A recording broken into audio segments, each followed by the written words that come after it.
Hello students. आज हम देख रहे हैं परम्यूटेशन एंड कॉम्बिनेशन चैप्टर का एक बहुत इंपॉर्टेंट पार्ट। ये है फैक्टोरियल। फैक्टोरियल का मीनिंग समझते हैं। फैक्टोरियल मतलब किसी भी नंबर को डिक्रीजिंग ऑर्डर में मल्टीप्लाई करते जाना वन तक। फॉर एग्जाम्पल, जैसे फैक्टोरियल 5 है यदि, तो इसका मतलब 5 को डिक्रीजिंग ऑर्डर में वन तक ले जाना। फैक्टोरियल 5 का मतलब 5 इंटू 4 इंटू 3 इंटू 2 इंटू 1, ऐसे वन तक ले जाना। बस डिक्रीजिंग ऑर्डर में वन तक ले जाओ, सबको मल्टीप्लाई कर देंगे तो 5 4 ज़ा 20, 3 ज़ा 60 इंटू 2 120। फैक्टोरियल 4, इसका मतलब 4 को डिक्रीजिंग ऑर्डर में ले जाओ वन तक, तो ये हो जाएगा 4 3 2 1, 4 3 ज़ा 12, 2 ज़ा 24। आ गया आंसर। ऐसे यदि मान लो इन जनरल फैक्टोरियल n है, तो उसको डिक्रीजिंग ऑर्डर में ले जाएंगे। तो सबसे पहले n, फिर उससे एक कम करा n-1, फिर एक कम करा n-2, फिर एक कम करा n-3, ऐसे डिक्रीज करते करते ले गए। तो किसी भी फैक्टोरियल के लास्ट में हमेशा क्या आता है? 3 2 1, 4 3 2 1, इसी तरह के नंबर आते हैं। तो हमेशा लास्ट में यही नंबर आते हैं 3 2 1। जैसे यहाँ भी देख सकते हो 120 जो आ रहा था अपना आंसर फैक्टोरियल 4, उसमें भी देखो लास्ट में आ रहा था 3 2 1। उससे पहले जो हमने फैक्टोरियल 4 निकाला था, उसके भी लास्ट में वही आ रहा था 3 2 1। तो किसी भी फैक्टोरियल के लास्ट में हमेशा यही नंबर आते हैं 3 2 1। यहाँ भी 3 2 1, ऐसे यहाँ पर भी हमने लिखा 3 2 1। तो ये फैक्टोरियल n की वैल्यू होती है n-1 n-2 अप टू 3 2 1। अब तुम देखो बच्चों कि यदि मैं n-1 से देखूं, तो ये n-1, n-2, n-3, फिर ये आगे जा रहा है 3 2 1 तक। तो यहां से n-1 डिक्रीजिंग ऑर्डर में चल रहा है, तो मैं n-1 के आगे वाली जो पूरी टर्म है उसको फैक्टोरियल n-1 कह सकता हूं। ठीक है, यदि अपन n-1, n-2, n-3 बोलते हैं, मतलब अपन n से डिक्रीजिंग ऑर्डर में चल रहे हैं, तो वो फैक्टोरियल n कहलाता है। यदि हम n-1 से डिक्रीजिंग ऑर्डर में जा रहे हैं, n-1, n-2, n-3, तो वो फैक्टोरियल n-1 हो जाता है। इसका मतलब फैक्टोरियल n को अपन लिख सकते हैं n इंटू फैक्टोरियल n-1। ये एक बहुत इंपॉर्टेंट फॉर्मूला है। इसका एक एग्जांपल कि जैसे मान लो फैक्टोरियल 5 है, तो हम उसको लिख सकते हैं 5 इंटू फैक्टोरियल 4। फैक्टोरियल 6 है तो वो क्या हो जाएगा 6 इंटू फैक्टोरियल 5। फैक्टोरियल 7 है तो वो क्या हो जाएगा 7 इंटू फैक्टोरियल 6। मतलब एक चीज तुम ऐसे समझ सकते हो कि फैक्टोरियल 5 है, तो यदि मैं इसमें से 5 को अलग रखता हूं तो अंदर उससे एक कम बचेगा। फैक्टोरियल 5 यदि मैंने अंदर रखा तो अंदर उससे एक कम नंबर बचेगा फैक्टोरियल 4। फैक्टोरियल 6 है, 6 को ऐसे ही रखा तो उसके साथ बचेगा फैक्टोरियल 5। मतलब फैक्टोरियल में से कोई नंबर यदि बाहर निकालते हो तो अंदर उसमें एक कम हो जाता है। फैक्टोरियल 5 में से 5 बाहर निकाला तो अंदर फैक्टोरियल 4 बचा। फैक्टोरियल 6 में से 6 बाहर निकालोगे तो अंदर फैक्टोरियल 5 बचेगा। बस तो इतना ध्यान रखना है अपन को कि जब भी अपन किसी नंबर में से फैक्टोरियल n है जैसे, उसमें से n यदि बाहर निकालेंगे तो फैक्टोरियल के अंदर उससे एक छोटा नंबर बचेगा। चलो अब इसकी बेसिस पर कुछ क्वेश्चन सॉल्व करते हैं। जैसे क्वेश्चन है, इसका फर्स्ट पार्ट है फैक्टोरियल 20 अपॉन फैक्टोरियल 18, इसकी वैल्यू निकालनी है। अब मैंने क्या बोला, अभी क्या समझाया कि यदि अपन फैक्टोरियल 20 है, उसमें से यदि हमने 20 को बाहर निकाला तो अंदर एक कम हो जाएगा, तो 20 बाहर तो अंदर बचा फैक्टोरियल 19। नीचे फैक्टोरियल 18 था, उसको कुछ नहीं करा। अब ये जो फैक्टोरियल 19 है उसमें से हम 19 को भी बाहर निकाल लें। 19 बाहर निकाल लिया, 20 तो था ही पहले से बाहर, पिछली स्टेप में निकाल लिया था हमने। अब 19 बाहर निकाला तो अंदर बचा फैक्टोरियल 18, ये बचा। नीचे भी एक फैक्टोरियल 18 है पहले से, तो अब ये दोनों फैक्टोरियल 18 एक दूसरे को कैंसिल कर देंगे, तो ये दोनों फैक्टोरियल 18 कट गए। तो बचा क्या 20 इंटू 19, 19 टू 38 और 0, तो ये कितना आ गया 380। आ गया आंसर। इसी क्वेश्चन का सेकंड पार्ट देखते हैं। Factorial 10 upon factorial 6 into factorial 4। अब फैक्टोरियल 10 में से यदि हमने 10 बाहर निकाला तो अंदर एक कम हो जाता है नंबर, 9 बचेगा। 9 बाहर निकाल लो, एक कम हो जाएगा, 8 बचेगा। 8 बाहर निकाल लो, फिर एक कम हो गया, 7 बचा। उसको बाहर निकाल लिया तो अंदर बचा फैक्टोरियल 6। हम फैक्टोरियल 6 तक ही क्यों लगे, हमने 6 में से भी क्यों नहीं बाहर निकाल लिया 6 अंदर फैक्टोरियल 5? क्योंकि नीचे फैक्टोरियल 6 है। तो ऐसा करने से क्या होगा, ये वाला जो नीचे वाला फैक्टोरियल 6 है और जो ऊपर वाला फैक्टोरियल 6 है ये कट जाएगा। इसलिए मैं 6 तक ले गया था ताकि फैक्टोरियल 6 कट जाए। बस अब ऊपर क्या बचा, ऊपर बचा 10 9 8 7। नीचे बचा था फैक्टोरियल 4। इस फैक्टोरियल 4 को अपन ने ओपन कर लिया। फैक्टोरियल 4 मतलब 4 3 2 1। बस अब ऊपर नीचे कैंसिल करा, ऊपर नीचे कैंसिल करा तो बचा 210 आ गया। तो ये अपना सेकेंड पार्ट जो था इस क्वेश्चन का वो भी सॉल्व हो गया। नेक्स्ट क्वेश्चन है बच्चों, if 1 upon factorial 9 plus 1 upon factorial 10 equal to दिया हुआ है x अपॉन फैक्टोरियल 11। तो बोला है फाइंड x। x की वैल्यू क्या होगी वो हमें पता करना है।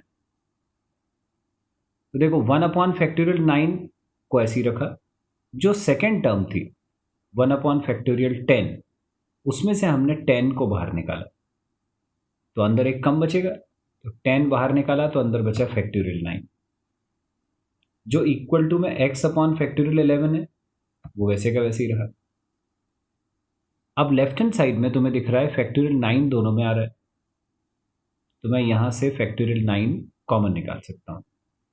तो मैंने 1 अपॉन फैक्टोरियल 9 कॉमन निकाल लिया, तो ब्रैकेट में क्या बचा, पहली वाली टर्म का 1, पहली वाली टर्म का 1, यहाँ का 1 बचेगा, और दूसरी वाली टर्म का 1 upon 10, 1 plus 1 upon 10 equal to में है x अपॉन फैक्टोरियल 11, वैसे कैसे ही ब्रैकेट को सिंप्लीफाई करा एलसीएम लेके, 1 प्लस 1 अपॉन 10 को एलसीएम लेके आ गया 11 अपॉन 10, ये आ गया 1 अपॉन फैक्टोरियल 9 ब्रैकेट में 11 अपॉन 10 इक्वल टू में है x अपॉन फैक्टोरियल 11। अब हमें यहाँ से x की वैल्यू निकालनी है। x की वैल्यू निकालनी है तो अपन क्या करेंगे, ये जो फैक्टोरियल 11 नीचे आ रहा है इसको क्रॉस मल्टीप्लाई कर देते हैं, ऊपर ले जाएंगे। तो ये हो गया 1 अपॉन फैक्टोरियल 9 इंटू में 11 अपॉन 10 इंटू में फैक्टोरियल 11 इक्वल टू x है। 1 अपॉन फैक्टोरियल 9 को ऐसे ही रखा, 11 अपॉन 10 ऐसे ही है। ये जो फैक्टोरियल 11 था उसको हम लिख सकते हैं 11 बाहर अंदर बचा 10, 10 बाहर अंदर बचा फैक्टोरियल 9। फैक्टोरियल 9 तक ही क्यों ले जाना है, क्योंकि नीचे एक फैक्टोरियल 9 था। बस अब क्या हुआ, ये वाला फैक्टोरियल 9 और नीचे एक वाला फैक्टोरियल 9 आ रहा है, ये कट गया। ये जो 10 था नीचे, ये 10, उससे यहाँ का जो एक 10 है ये कट गया। तो अब क्या बचा, 11 इंटू 11, 11 इंटू 11 दैट इज 121। ये आ गया आंसर, हो गया। क्वेश्चन दिया है factorial n plus 2 is equal to 2550 into factorial n, और n की वैल्यू हमें निकालनी है। वैसे ही स्टार्ट करेंगे, फैक्टोरियल n प्लस 2 में से n प्लस 2 बाहर, यदि n प्लस 2 बाहर निकाला तो अंदर उसमें एक कम बचेगा, तो हमने n प्लस 2 बाहर निकाल लिया, तो अंदर एक कम बचा n प्लस 1, हम उस n प्लस 1 को भी बाहर निकाल लें तो अंदर बचेगा फैक्टोरियल n। यहीं पे क्यों रुक गए, आगे क्यों नहीं निकाला, n को भी बाहर निकाल के अंदर n माइनस 1 क्यों नहीं करा, क्योंकि राइट हैंड साइड में देखो एक फैक्टोरियल n है, तो जो हमने लेफ्ट हैंड साइड में करा है उससे ये वाला n फैक्टोरियल वाला और इधर वाला जो फैक्टोरियल n है ये कैंसिल हो जाएगा। तो अब क्या बचा, n plus 2 into N plus 1 equal to बचा 2550। अब ब्रैकेट खोला, n into N, N square, इन दोनों को मल्टीप्लाई करा, n into N, N square plus n into 1 n plus 2 into N 2n plus 2 equal to में है 2550। यहां तक आ गया। अब ये n और 2n ऐड हो गया, तो आ गया n² प्लस 3n, 2 तो पहले से ही था, माइनस 2550 इक्वल टू 0, यहाँ तक आ गए। अब 2550 और 2 सब्ट्रैक्ट हो जाएगा, तो ये बचा n² plus 3n minus 2548 equal to 0। बस अब तो सिंपल है, मिडिल टर्म स्प्लिट करनी है और n की वैल्यू निकालनी है। 2548 के ऐसे फैक्टर्स कि 3 आए, ये होते हैं 52 और 49। 52 इंटू 49 करो यदि तो 2548 आता है, और 52 माइनस 49 करें अपन तो 3 आता है। तो हमने ये जो बीच में 3 था, मिडिल टर्म थी, उसको हमने स्प्लिट कर लिया। इस 3n को लिख लिया 52n माइनस 3n। पहले दो में से n कॉमन, अंदर बचा n प्लस 52। लास्ट टू में से माइनस 49 कॉमन, फिर बचा n प्लस 52 इक्वल टू में था 0। n प्लस 52 पूरे में से कॉमन, अंदर बचा n माइनस 49 इक्वल टू 0। एक एक करके इक्वल टू 0 करा, तो n प्लस 52 इक्वल टू 0, तो n equal to minus 52। n minus 49 equal to 0, तो n इक्वल टू 49। तो n की दो वैल्यू आ रही हैं, तो मैं दिख रहा है एक वैल्यू तो है 49 और दूसरी वैल्यू आ रही है माइनस 52। अब हमें देखना है क्या ये दोनों सही हैं कि इसमें से एक सही है। देखो n की वैल्यू माइनस 52 यदि हुई तो ये जो क्वेश्चन में फैक्टोरियल n है उसमें n की जगह पर आ जाएगा माइनस 52। पर किसी भी नेगेटिव नंबर का फैक्टोरियल एग्जिस्ट नहीं करता, इसका मतलब n की वैल्यू माइनस 52 नहीं हो सकती। माइनस 52 नहीं हो सकती क्योंकि factorial of a negative number is not defined, क्योंकि नेगेटिव नंबर का फैक्टोरियल नहीं होता। इसका मतलब अकेला जो आंसर पॉसिबल है हमारा वो है 49। आगे आंसर। नेक्स्ट क्वेश्चन है, ये वाला क्वेश्चन बहुत इंपॉर्टेंट है, कई बार आता है एग्जाम में। Factorial n upon factorial 2 into factorial n minus 2 and factorial n upon factorial 4 into factorial n minus 4 are in the ratio 2:1। Find the value of n। मतलब दो टर्म्स दिए हैं इसमें, ये factorial n upon factorial 2n minus 2 और एक दूसरी term जो है factorial 4 upon factorial n upon factorial 4 factorial n minus 4। इन दोनों का रेशियो दिया है 2:1 और हमें n की वैल्यू निकालनी है। तो क्वेश्चन के अकॉर्डिंग ये फर्स्ट टर्म, ये सेकेंड टर्म, इन दोनों का रेशियो 2:1 गिवन है। अब इसको सिंप्लीफाई करके हम n निकालने की कोशिश करेंगे। फर्स्ट वाली टर्म एज इट इज, कुछ नहीं करा उसको। दूसरी वाली इस टू में मतलब अपॉन में थी, तो रिवर्स होकर मल्टीप्लाई हो जाएगी। तो फैक्टोरियल 4n माइनस 4 ऊपर और जो फैक्टोरियल n था वो नीचे, ऐसा आ गया।